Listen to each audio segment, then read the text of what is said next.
XUV 700. So customer வந்து பார்த்திங்கன்னா திருச்சியிலேருந்து வந்திருந்தாங்க. ஸோ இந்த வண்டியில் பார்த்திங்கன்னா AX3 மாடல். ஸோ பேஸ்க்கு நெக்ஸ்ட்டு பேஸ் இது. ஸோ இந்த மாடலில் வந்து நம்ம லைட்டிங் மாடிஃபிகேஷன்ஸ் பண்ணி கொடுத்துருக்கோம் இப்போது. ஸோ இந்த மாடலில் வந்து பார்த்திங்கன்னா ப்ரொஜெக்டர் LED எதுவுமே இருக்காது, நார்மல் பல்ப் செக்மெண்ட்ஸ் தான் வரும். ஸோ இது வந்து லோ பீம், இது வந்து high beam concept. So projectors எதுவும் கிடையாது. நம்ம லோ பீம் யூஸ்வலி ரெக்கமெண்ட் பண்ணுறது HID பண்ணுவோம், ஹை பீமுக்கு வந்து நம்ம LED பண்ணுவோம். இப்போ பார்த்திங்கன்னா இதில் லோ பீமில் HIDயும் ஹை பீமில் LEDயும் பண்ணி கொடுத்துருக்கோம்.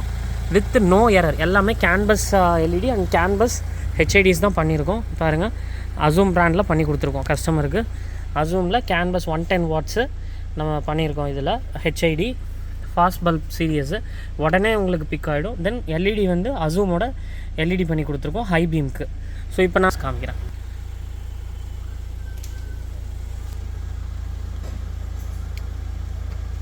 ஸோ இப்போ இது வந்து லோ பீம். இப்போ பாருங்கள், H7 போட்டிருக்கோம். இது வந்து H7 model. So fast series FBL சீரியஸில் Aozoomோட 110 வாட் HID பண்ணி கொடுத்துருக்கோம் கேன்பஸோட. ஸோ பாருங்கள், டேஷ்போர்ட்லலாம் எந்த எரர்ஸும் கிடையாது. எதையுமே நம்ம ஒரிஜினல் எதையுமே மாற்றாமல் அழகாக அந்த OE ஃபிட்மெண்ட்லேயே பண்ணி கொடுத்துருக்கோம் கஸ்டமருக்கு. வெரி நியூ வெஹிக்கிள் இது. ஜஸ்ட்டு 1500 கிலோமீட்டர்ஸ் தான் ஓடி இருக்குது வண்டியே.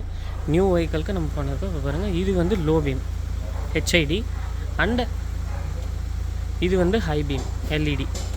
Low beam HID, high beam LED. So இந்த கான்செப்ட் தான் நம்ம பண்ணியிருக்கோம் இப்போ. ஸோ இதில் பார்த்திங்கன்னா HIDயும் இதில் பார்த்திங்கன்னா LEDயும் பண்ணியிருக்கோம். ஸோ இது வந்து LED லோ, இது வந்து ஹை பீம், லோ பீம்.